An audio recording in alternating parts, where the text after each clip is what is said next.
Making a second record is an entire thing on its own. It's like a whole separate animal. When you're making your first record, you don't have any expectations or fans expecting something. So making a second record was kind of a struggle getting to that point. But I knew I wanted to make something that I liked, that was caught up to with what I was listening to as an artist, and just where I was as a musician. And you have to let your music catch up with that, you know? You can't like make the same thing over again just because that's what you think people might want. So the whole process of even just getting through that mental frame, like shedding these expectations that you feel like you need to make the same thing over again. And I started really kind of getting the sense of bringing things a little darker and a little bit heavier, inspired by some dubstep elements and some of the music I was listening to at the time, and I still am. It's just where I'm at. I always do the friend test. Like if I want to show my friends my music, that means that I like it and it's cool. So even the process of getting to the discovery of where I want to go with the record was ups and downs and like totally new territory. When we finally got there and brought Holy Fuck into the picture, and Shad to do some stuff, and also like Jay from USS to help us with some beats, it was basically like unknown. It was like, we know kind of the general idea, but we're basically walking to this new territory, just inventing and creating, and it was so exciting, and it felt kind of like a Siberia to me. I've always been fascinated with Siberia, like this mysterious land. There's so many weird things about Siberia, the actual place. Like there's vampire moths that drink blood, and there was like yetis, and like over the summer a rocket crashed in Siberia. It's just this weird, mysterious place. So yeah, it just felt like the process of exploring new land, you know?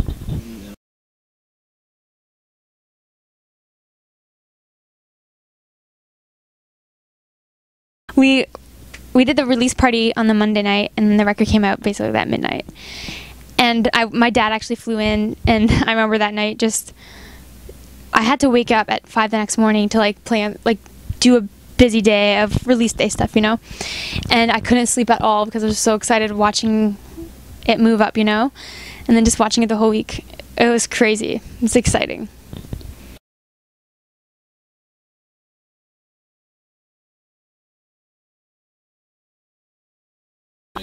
I would love a collaboration with him. I mean, he's a busy man. He does like a show every day in the year. So, I mean, I asked if he'd do it, and we'll see if he is interested.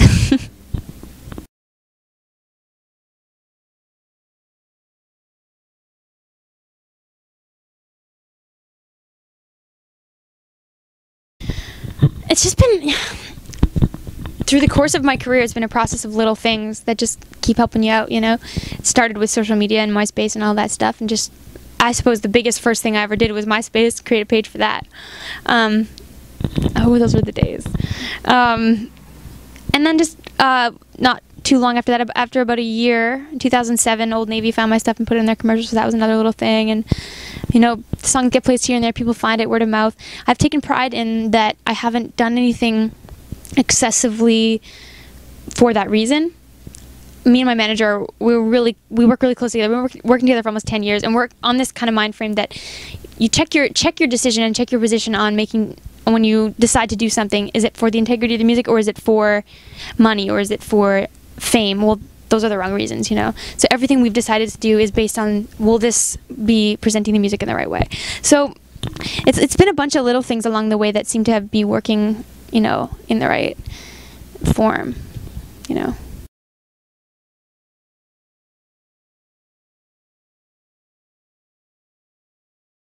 I just moved to BC. I was living in Ontario, and I was in like in a metal band and stuff, and then I actually moved out west to continue high school because my family was moving out there, and started getting into like a lot of new wave stuff. And I got a job at a music store. There's all these keyboards everywhere, and so I would just like hang out in Pro Audio and like play the keyboards. There was this one called it was a Yamaha Motif, and it had lots of crazy sounds in it and cool arpeggios. And I remember when the store wasn't busy, I would just sit there and play. And started to buy stuff because I got a discount. And then really enjoyed the unlimited properties of this. I remember when I first started making new wave, I had this, even a few years before that, I was making all kinds of different genres of music, but I had this little 8-track, a little digital 8-track recorder. And I didn't have a synthesizer yet at this point, but I knew what the synthesizer could do. I just had a piano, so I ran my piano through this was the first time I dabbled in synth. I ran my piano through a distortion pedal, and it got this like weird raunchy sound that like maybe a Moog would give you or something like that, like a Moog bass. And wrote this song about like vampires called Our Zombie Task Force. And it was like about superheroes, and it opened up this whole world of potential content-wise, because I realized when you strip yourself away from one-on-one, you know, with your acoustic, it suddenly opens up your mind to like lyrics and content and visuals and everything like that. So it just opened this whole new world for me, and it was like, wow, I can do anything. That was probably about 2005, 2004.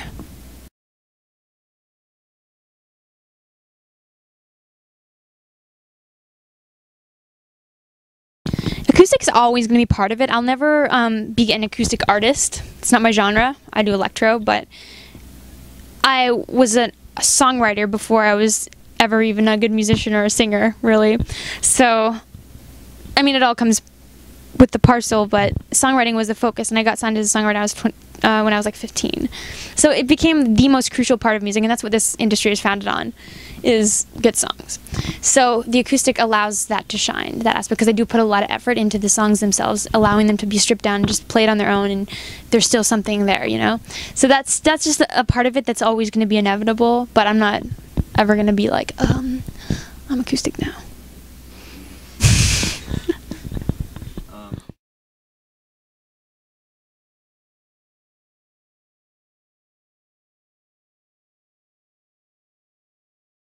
Blizz has been really good about keeping the game interesting and keeping new fans entertained and not too overwhelmed, but fans who've been there for a long time inundated with new content and new challenges along the way. And there's just so much to the game. I have so many good memories of playing that game. Like, when I first started, I didn't know anyone that played, and I was leveling up and just kind of exploring Azeroth, and I remember moments when I was writing songs for the listening, and I was listening to a bunch of songs that maybe didn't make the records and that did, and just being so excited about where I was in music, and then like riding my horse down the beach in Sunset in Tenaris and being like, what a moment this is. So every time I listen to some of these songs, it brings me back to those days when I was like first exploring. It's just a real getaway, and so creative, and the amount of effort that goes into the lore and the graphics and the like the technicalities behind it is just genius. Like, plus it's a cool interface to talk to fans. I have a fan guild on there called Lights Guild, and we have 300 plus members on Core Geth. Best thing I've been given by a fan?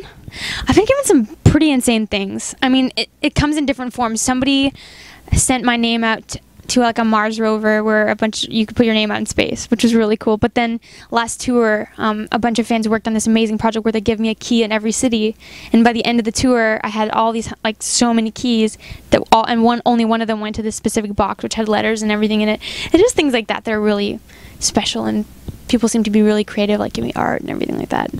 It's pretty neat seeing that. Actually, one of my favorite things is seeing tattoos that people get with lyrics or like pictures. It's really cool. On Lights Love, there's a whole gallery of tattoos. It's amazing. Best and worst tour memory. There's so many good ones. I mean, like, I remember touring in Belgium. It was our last day of the European tour with Owl City, and we just like pranked each other the whole time. It was so much fun. You have a good time. I remember once in Saskatoon, we went out that night because there was nothing else to do, and we did karaoke for the first time as a band. It was amazing. Just little memories like that that you gain along the way. Halloween in Austin, or like Alligator Dogs in Chicago. You know, it was amazing.